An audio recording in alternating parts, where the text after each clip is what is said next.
get into this OCyCy? So ready? OCyCy. OCyCy? Brought to you from the heart of the Lower East Side. You know I love me some OCyCy. We love some OCyCy. Let's do some OCyCy. Hi and welcome to another episode of OCyCy, brought to you from the heart of the Lower East Side, where I sit down with cool people who do interesting stuff or projects that matter.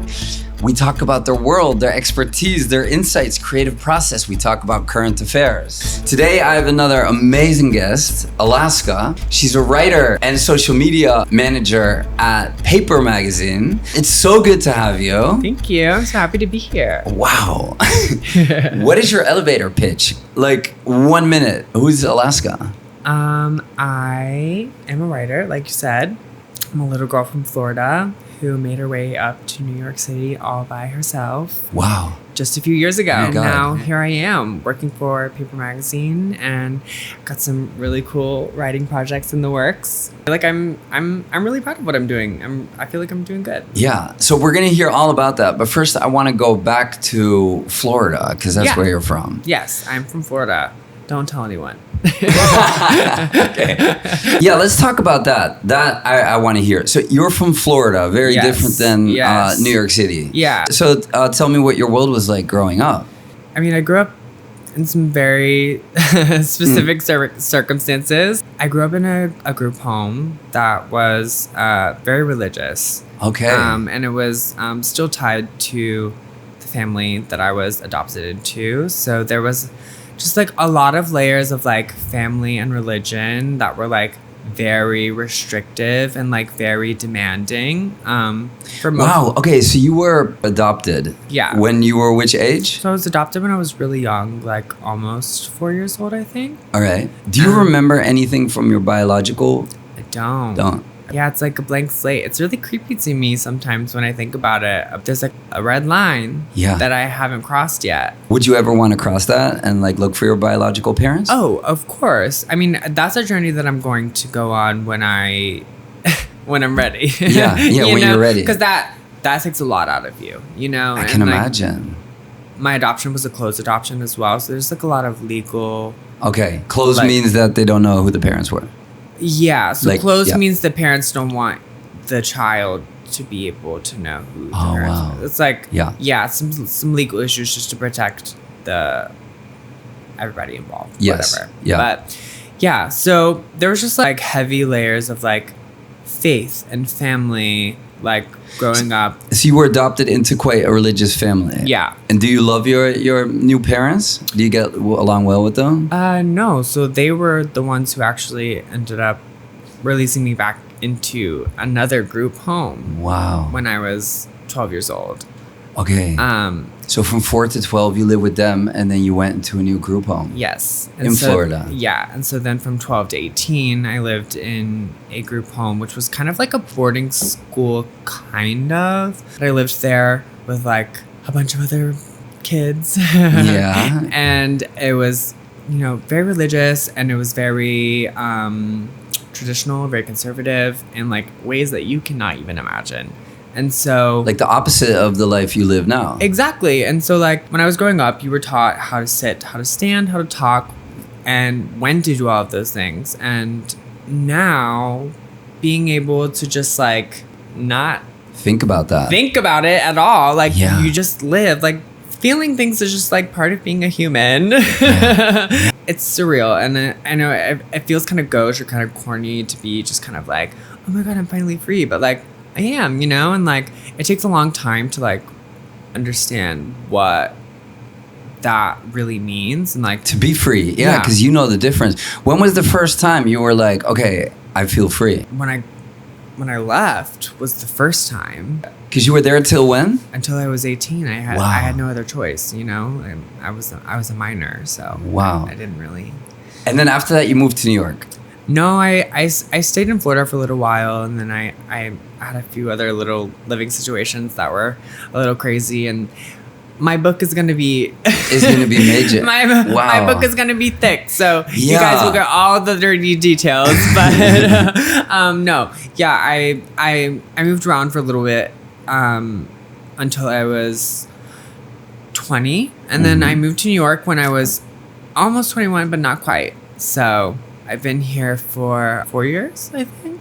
I moved here in July of 2020. So wow. Well, before we get into that moment when you like moved to New York, like how was that? Like it sounds pretty repressed, that group home. yeah. Like you can't think, you can't be. So how were you then able to turn into Alaska while you were there? Is that a right way of saying it? Turn into Alaska? No, that's the perfect way. I mean, I think when I look back on, when I was living in that place, I don't feel like I was any less of Alaska. I feel like I was building Alaska, I feel like I was nurturing Alaska, and I feel like I was the only person that could do that. Yeah. And like, even though I had to do it in like the corners of my mind, I did it anyway. And I'm damn proud that I did. Wow. Because, the Alaska that I am now, I'm really proud to be. You should be. Wow.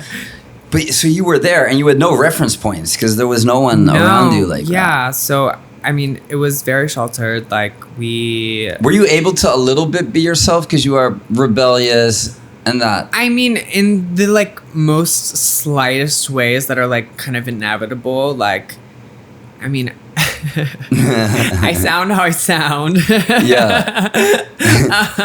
And like, I like what I like, but the battle between these two worlds, of yes. like trying to like prove myself, but also like stay true to myself, like that was a very, very real battle for me. Like, for most of my teenage years was just like trying to figure out of like how much of this is like who I really am and how much of this is like what I'm trying to prove, And so like I had to figure out what I could leave on the table and what I had to just like hold on to until I could just like let it burst out of the gates. Wow. And it was just like so much mental gymnastics of like, okay, is this real? Yeah, what's real? What's me?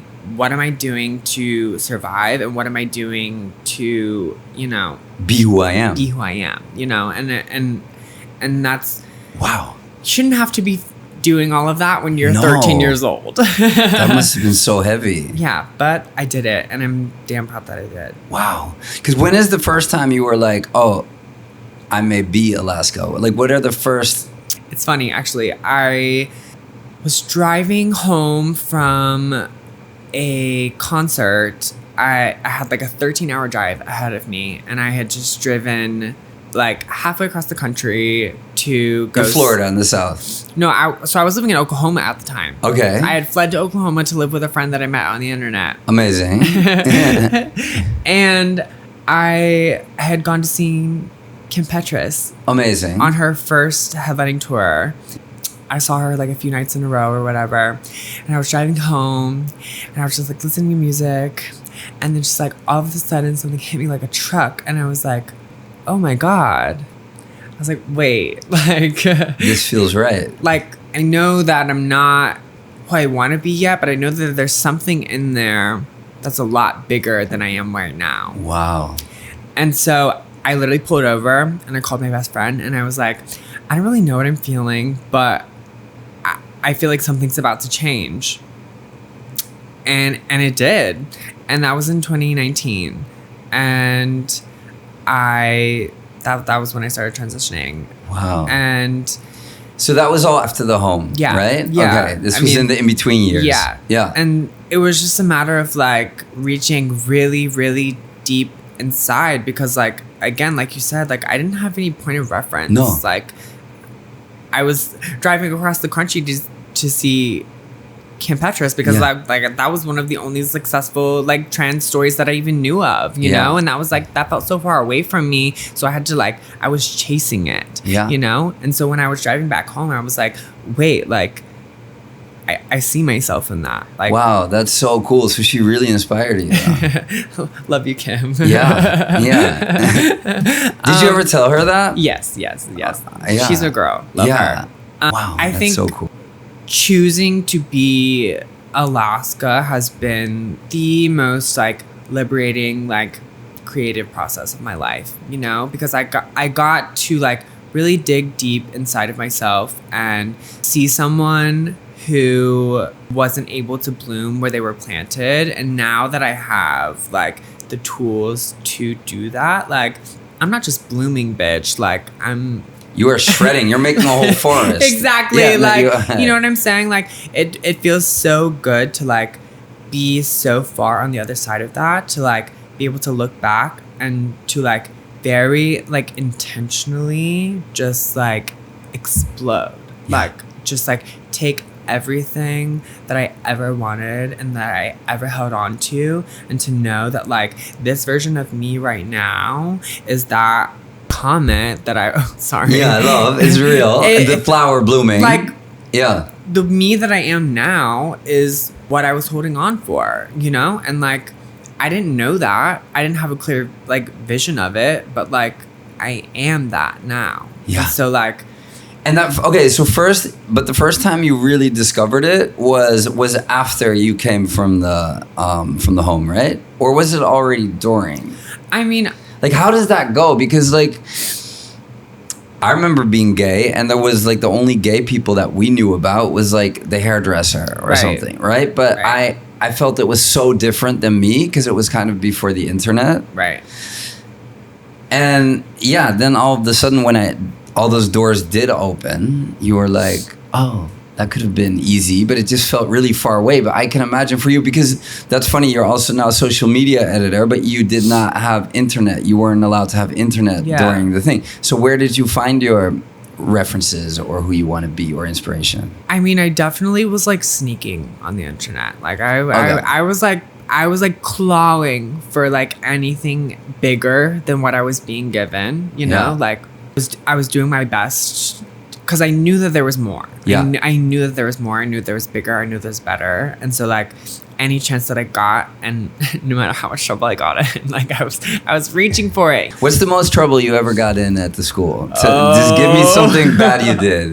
Because knowing you now, you definitely did some shit. Oh, Lord.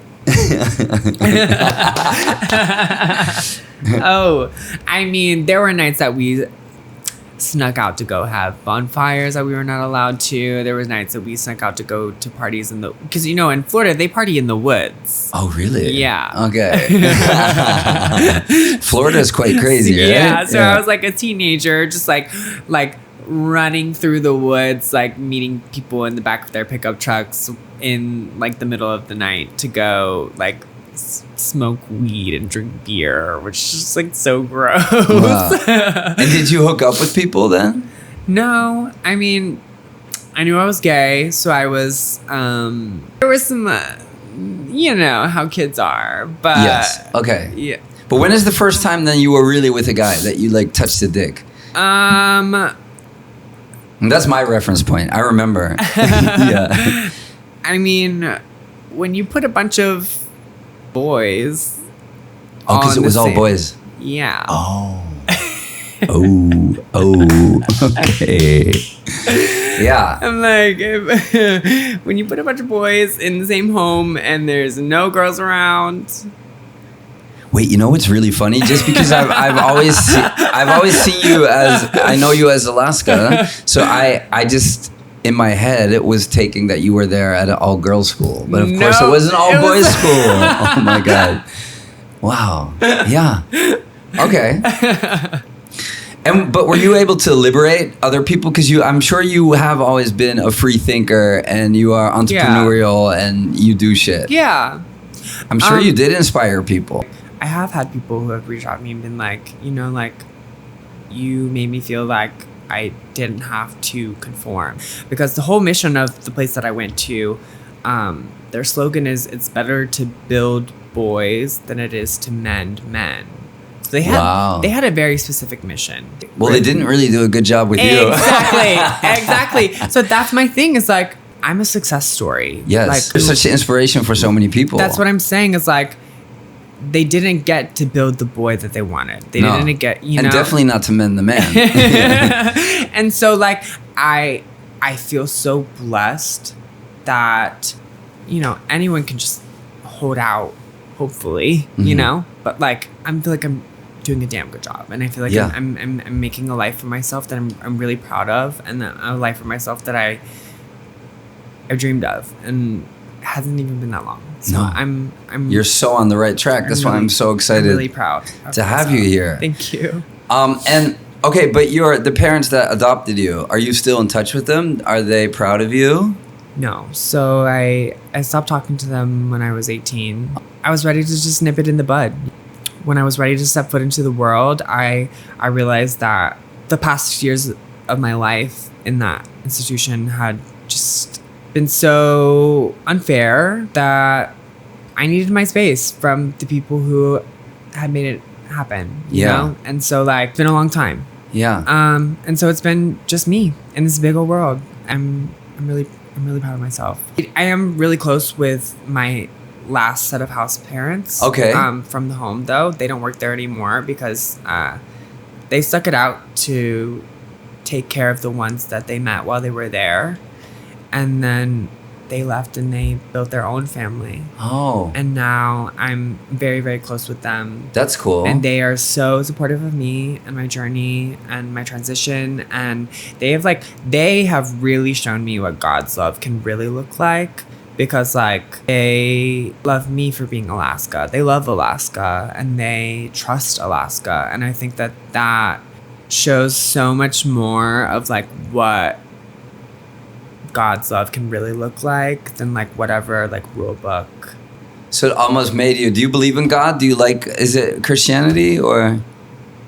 I think calling it God is really easy and really comfortable. So I think I think I like calling it God. Yeah. Because God could be anybody's interpretation. God can be anything. Yeah. But yeah, I think God's cool. God's cool. You know, God's chill. God's got me like. Thank you. It's you and me, bro. Like, yes. Yeah. I mean, do I believe what they believe? No. But do I think that somebody's got me? Yeah. Yeah. I think somebody's got me. Because like, I know I got me, but I know I couldn't have done it by myself. And so I don't know what it is. I don't know who it is, but somebody had me and I'm grateful. Yeah. So. Wow. Yeah. Because a lot of people would become like suppressed and not, be able to be themselves ever. Yeah. No, but you did. And I'm so happy. Yeah. I'm so happy because that could have happened so easily. Yeah. And there were times where I was really committed to making that happen. Yeah. Like, because they were trying to do that. Exactly. Like when I was like 16, 17, like it was kind of starting to work a little bit, and I was really, really fighting. I was really trying to like put Alaska's light out, Really?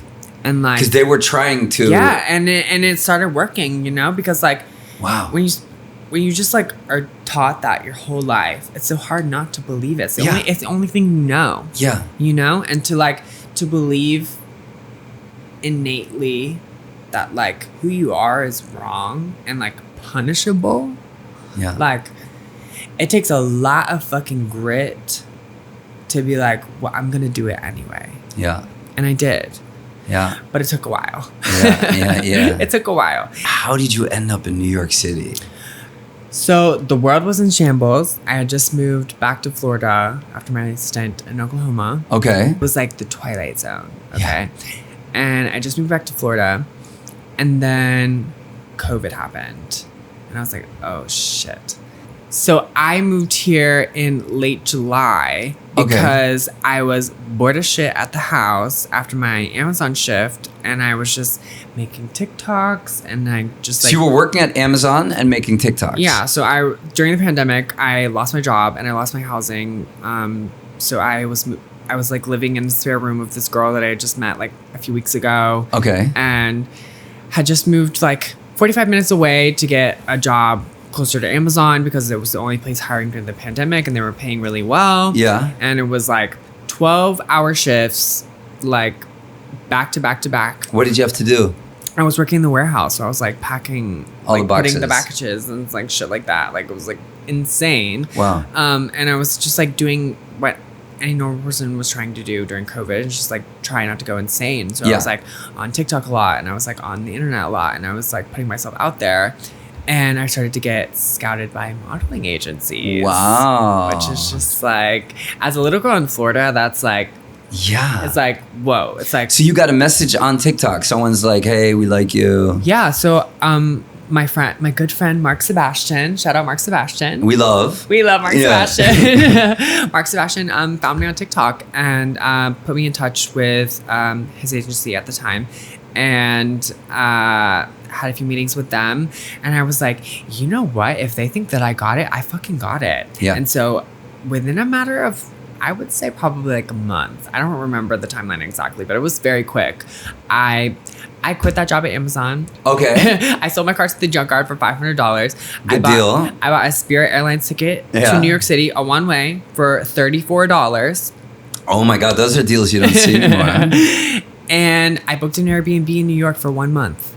And I was like, you know what? If it's meant to be, it is meant to be. So I moved here, and I was like, the city thinks that I have what it takes, you know? And so like, you right away felt the click. So I was like, I should believe that I have what it takes. Yeah. You know? And so like, I felt called Yeah. by New York City. Okay, you came here, you were in that Airbnb. What are the first like connections you made? I had a few friends from online, because I'd just been online for so long, because that was where my main source of like community was. Yeah. Because in the South, it's like so hard to find community like yourself. Like-minded people, yeah. And so I was just like meeting for people online, and then I'm such a social butterfly, so it just like It went from fast. there, you Yeah. know, it became so easy to just, I still meet so many people. That's what's so special about the city, is like you could spin the block and meet 30 people in a day, you know? And everyone's quite interesting, because everybody here is doing something. Exactly. And everybody wants to meet someone new, you know? Yeah. And so like it was really such a surreal time. And also to move here, like on the tail end of COVID, like everyone was looking to connect, you know? Like everyone wanted to, you know, be in a sense of community with each other. Yes. Like it was like, we're in this shit together. And I hopped on the boat. So it was. I always call it the train that comes by. Yeah, but the no, boat. Exactly. Like we all just jumped on, and I happened to be one of them. So wow, yeah, it was cool. Very happy you jumped on that boat. Look at us now. Wow.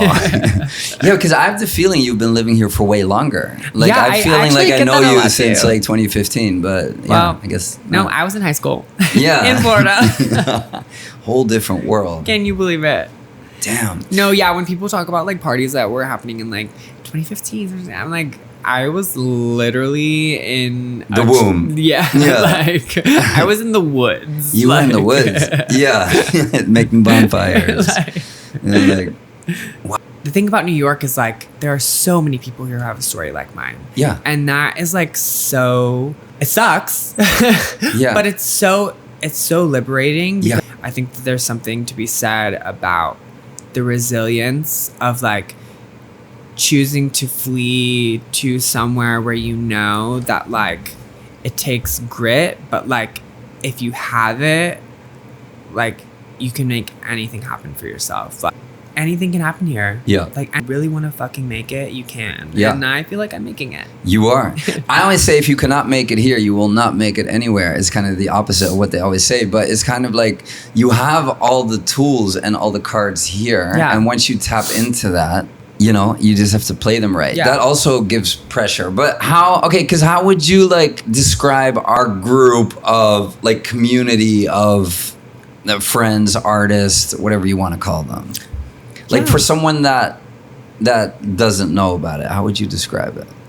I would say that I've learned a lot about adult friendships here. I didn't know that like adult friends could love each other this much. Yeah. I think that that's what's really cool to me is like, I think that there is such a sense of like, community is so like overused, you know? But it's like, it feels really cool to know a bunch of people just like care about each other in a way that like isn't transactional or like lacking. Like, I don't know. I like almost all of the friends that I know like, are checking each other like every day. Like we have dinners and we, you know, it's so much fun. Like, especially as someone who like grew up with like such like strict identity and like family roles and like things like that. It's like, I thought that there was just like a very specific way that the world works. Yes. Like Same here. You're supposed to be this, you're supposed to be that.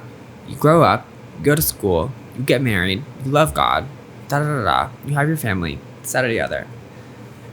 It's not always like that. No. I've lived so many lives just since I was 18 years old, and I've had like, I can't even count on both hands the different types of like friendships and relationships that I've had. Yeah. Like, I feel like I have learned so much from so many different people about like what it means to be a better person, a better friend, a better woman, you know, like a better believer. Like, there's so much to be given amongst each other, and I didn't know that adult friendships were capable of that. Just because, like, I don't know, I think it's so cool that like we all love each other so much. I know. No, it's really special. No, it's really special. Yeah, but I have that too because my parents, you know, traditional family, they're still together. My sisters both have kids. Like, I have a totally different life. And then sometimes when I'm there, I all of a sudden compare with that. I'm like, wait, but I don't have that. Yeah. But then you think like, wait, no, my life is just completely different. Yeah. And there's no comparing, but maybe even better. Like, it's quite exciting, I have to say. Yeah, sometimes when I look back on like the lives that like people who are still living in my small town have built for themselves, I'm like, it looks so like laid out for you. I wouldn't say that I'm envious, but I'm like, I think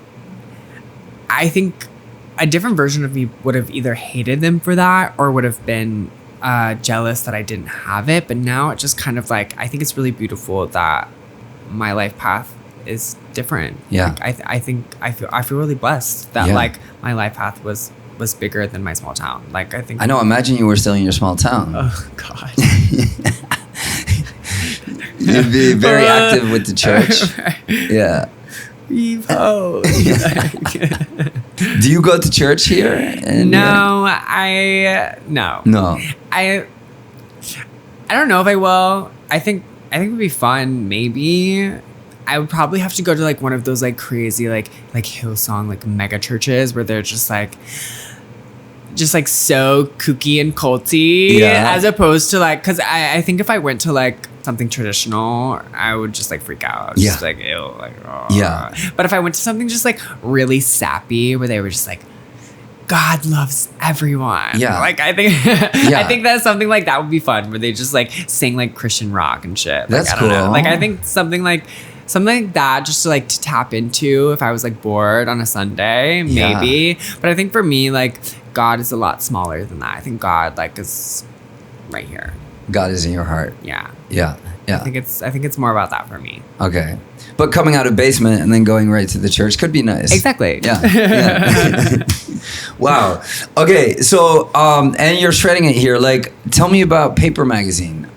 Your role there, because it's really cool. Yeah. Tell me about it. I love paper. Love you, paper. Yeah. We all love paper. We love paper. Love you, paper.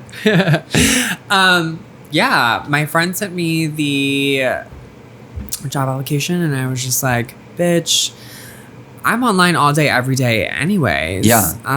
Might as well get paid for it. That's amazing. So what do you do for them? So I run all of their social media, and since paper is a digital publication, they break the internet. That's what they always say. Yeah, we are the internet. Yes.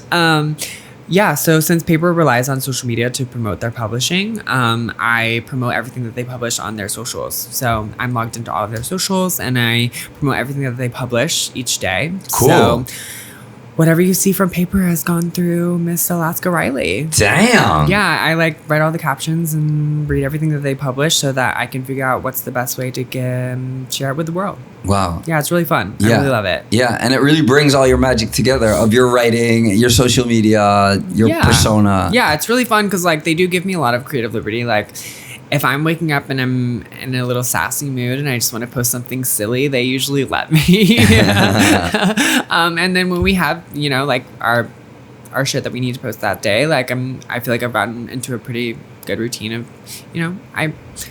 I feel like I'm good at what I do. So you are. I'm really happy, and they are so good to me. I really love Paper Magazine. I love you guys. Yeah. Wow, they are. Yeah. So what? Long live paper. Long live paper. I know. I was so sad when they almost left, but thank God they came back. We're back. back, with a vengeance.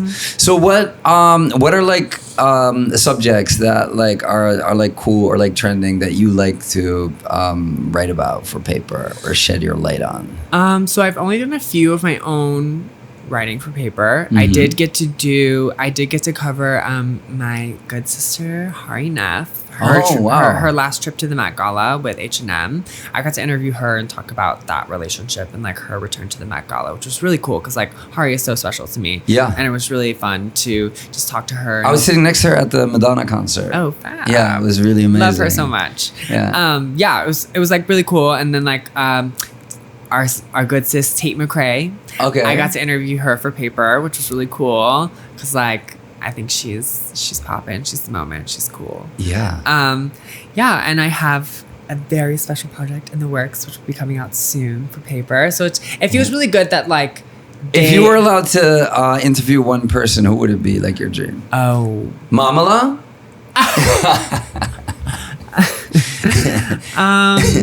I think it would probably be. I'm trying to decide between Taylor Swift or Ariana Grande. Wow. Because it's definitely one of them. Yeah. You know, if I could interview either one of them. I think Taylor would make for a more interesting interview. I think so too. I think Ariana is like. Yeah. Like we would get along really well. But I think Taylor's stardom is like a phenomenon. You may be too real for Ariana. But I think honestly probably Taylor. I think that Taylor's like stardom is like such a phenomenon to me, and I think that like I'm the target audience for her music, so I don't give a fuck. Yeah. I can't make the music not bop. No, I think that I would love to pick Taylor Swift's brain. Amazing. Because I know that there's a lot in there. It's gonna happen, I know, within 1 or 2 years you're gonna sit with her and and it would be really good. Taylor? She would like you for sure. Yeah. I have this clip. Oh yeah, the clip. I have a clip from my birthday. Oh my gosh. Let me see. Show it there. Can you see it? Yeah. Amazing. Oh my gosh. I can finally like feel like different parts of my face come back. What had happened here? I had just gotten FFS. Oh my gosh. I look like a little puffer fish. Yeah, so, okay, what's FFS? I had just gotten facial feminization surgery. Okay. And also, I just got my top surgery as well, in case you guys were thinking that my shirt looked a little crazy. Yeah, I'm still wearing my surgical bra, my surgical band, so keeping the girls nice and safe until they're ready to be shown to the world. Yeah, to be picked. Yeah, exactly. I had just gotten FFS, like, only like 2 weeks before that, I think. I should have been at the house, not at your birthday party. Yeah. Well, we really appreciated that you came. Yeah. Well, I was like hoping that you weren't going to get too much done because you're very beautiful, but they did it very, very well. Thank you. Yeah, I went to my doctor because I was very specific about I didn't want a new face. I wanted to feel like my face was just a little bit more mine. Yeah. You know, I feel like I believe myself to be very beautiful. Yeah. And I didn't want to change that. I think that for me as a trans person, I enjoy being beautiful, but I don't enjoy my gender being the first thing that people know about me. Okay. You know? And so I think that like getting FFS for me was less about like becoming more beautiful or becoming a different person. It was just more about like giving myself the peace of mind so that I could give the world the benefit of the doubt, you know? Because I was just exhausted of my gender being the first thing that people knew about me, or like me wondering what people were thinking about me, you know? And so like, I think for me, it's like, now I just get to be Alaska. Yeah. You know? And people like, don't think about it. Yeah, exactly. And so like, I didn't want to change my features. I just didn't want my features to be something that called attention to my gender, you know? And so like, it was just like, it was a very trusting process, you know? And Hari actually came with me, and one of the biggest thing that like really gave me the green light to go is she was like, if you trust him, like, trust him, you know? And the doctor. Yeah. And so like, it was really cool. We had like some really long conversations, and like I feel like I still have the exact same essence that I did before, but now Yes, I you just do. don't have to think about it. Yeah. You know, I don't. When I No, walk, they did it really well. Thank you. Because I saw you like a week before or like 2 weeks, and you were like, "Yeah, no, they're gonna change a lot." I'm like, "Oh no!" But I mean, then, I got 8 surgeries, which like sounds like a lot. I got Yeah. 8 surgeries, it sounds like a lot. But fabulous. yeah, I know. Thank you, thank you for the food stamps, plastic Yes. surgery. Food stamps, plastic They cleared surgery. it. New York State, you cleared. Yeah.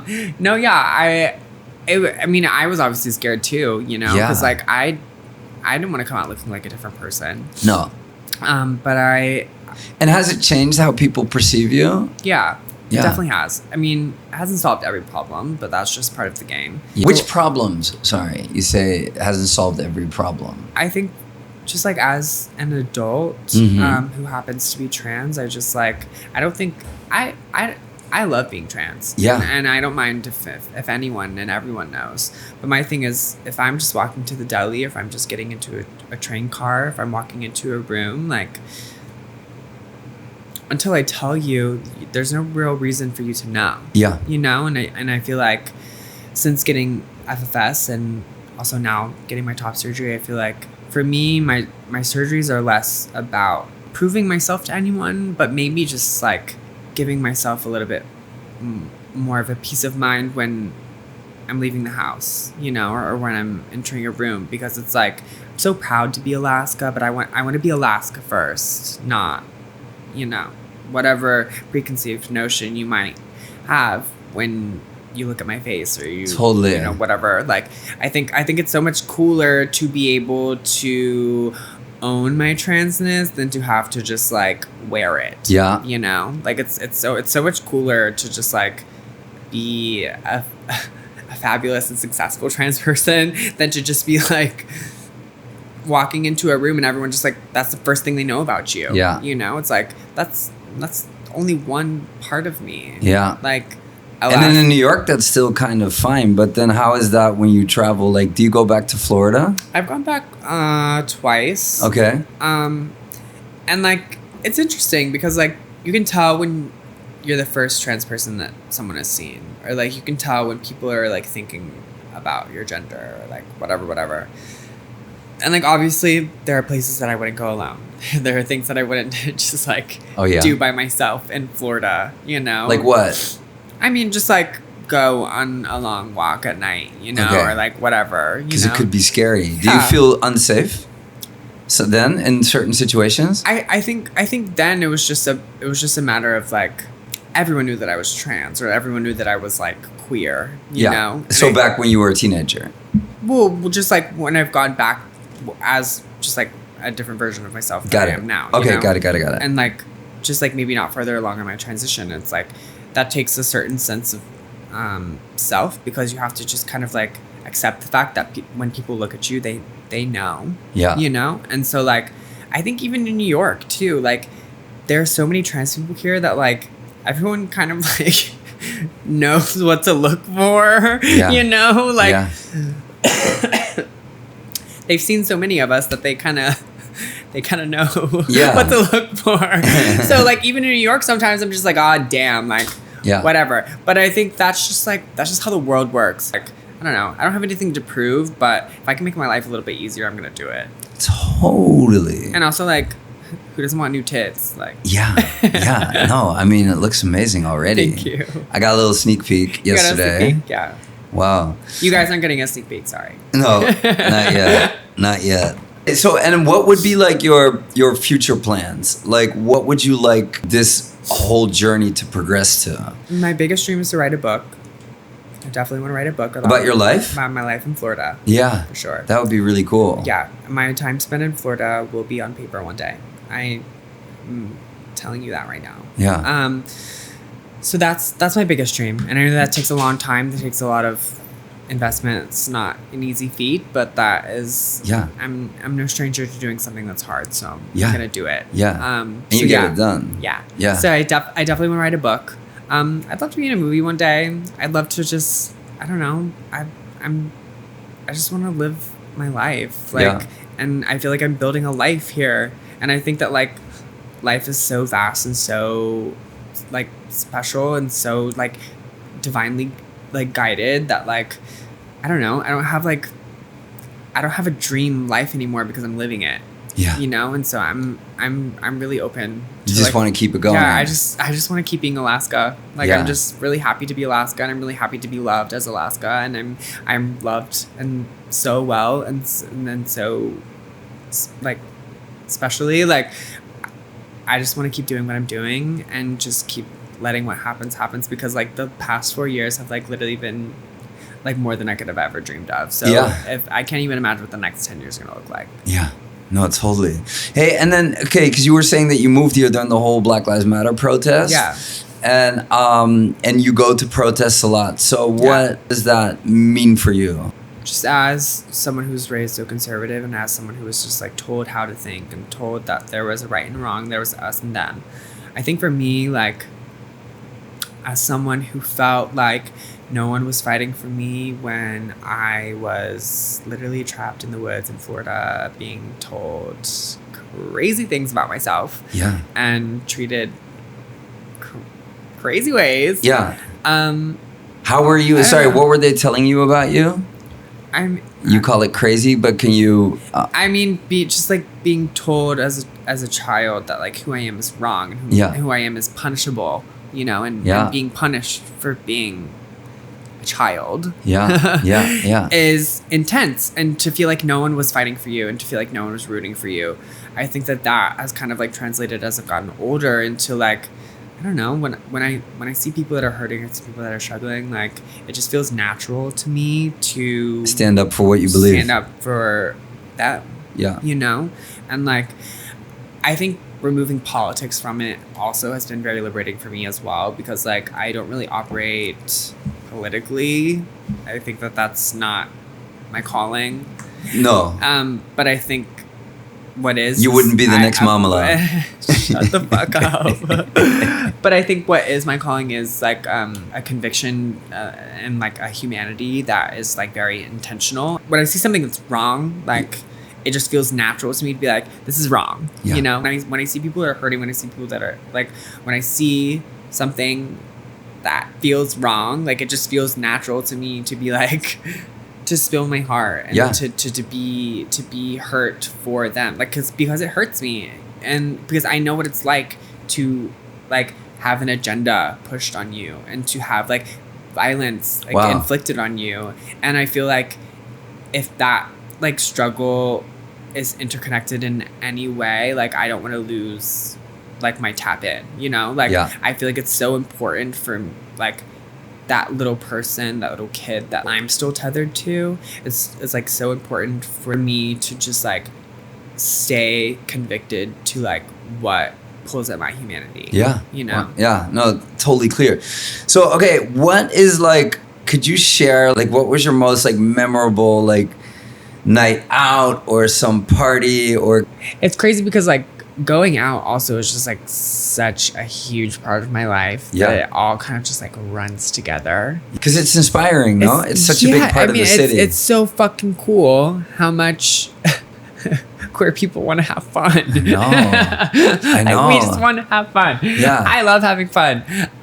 Like last night, and then you wake up energized. That's the thing. And that's my thing is too, is like also it's so easy to like get so sucked away and how much fun you can have here. Yeah. But like I think if I have even more ambition than I want to have fun, it's like when those two just like interlock and work together, I feel fucking amazing. Like it feels so good to like have a full week of work and like finish like hit a deadline, like whatever, and then just to fucking rage all weekend. Like that's just, it feels good to be 24. Wow.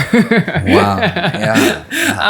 I don't know. To live it the way you do. Yeah. I think the raves that I went to when I first moved here, when the clubs were closed, those will stick with me forever. When I was going under the bridge in the woods in Queens, when I was going onto the piers in Red Hook, when I was going, you know, like into a tunnel in a park, like those will stick with me forever. Like those were so much fucking fun. And that's when the whole rave scene was born, I mean, right? the rave scene was like really, really blowing up then, because it's like all you could do was rave. Yeah. Unless you were like on a rooftop in Williamsburg. Yeah. Until the cops shut it down, which I was there too. So. What'd you like better? Yeah. I definitely love being in the woods with the rave girls. Like if that shit was just like next level. Oh really? Because is that where you met everybody? yeah, it was. Because just when like, did you meet your squad? I mean, It's still building, obviously. I have so many friends, and I'm Yeah, so you did. blessed too. I'm so lucky to have so many friends. Why does everybody love you so much? Because I'm Alaska. Yeah, because you're a fierce bitch. Yeah. But you're not particularly always sweet and nice. Yeah, I think that's because I'm either having too much fun, wink, wink,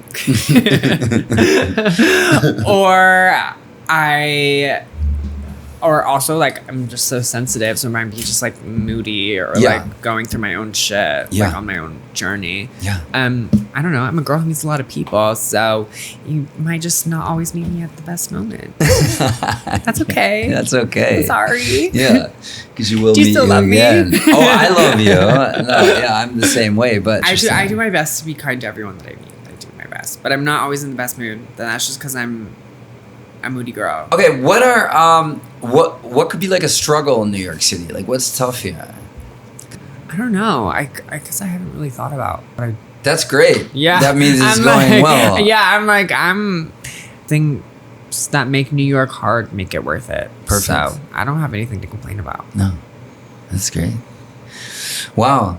Yeah. Is there anything else we need to? I think we kind of got it. I think we really nailed really it. went there. We went there. Okay. Okay, but now I have to do the end thing. Okay. Wow, Alaska. It's so amazing to have you here at the table. You. Like, there were a lot of things that I didn't know yet, and I feel like I got to know you better. Thank you. But no real surprises, because I see the talent in you, and I feel the road that you're on, people see it, and you are crushing it with your writing and your persona, and you bring so much vibrance to the city. And I'm very excited to have you back soon, and I'm gonna hear all the amazing things that you're doing. Thank you. I love you. Love you. Mwah. Yes. Great. Amazing. That was so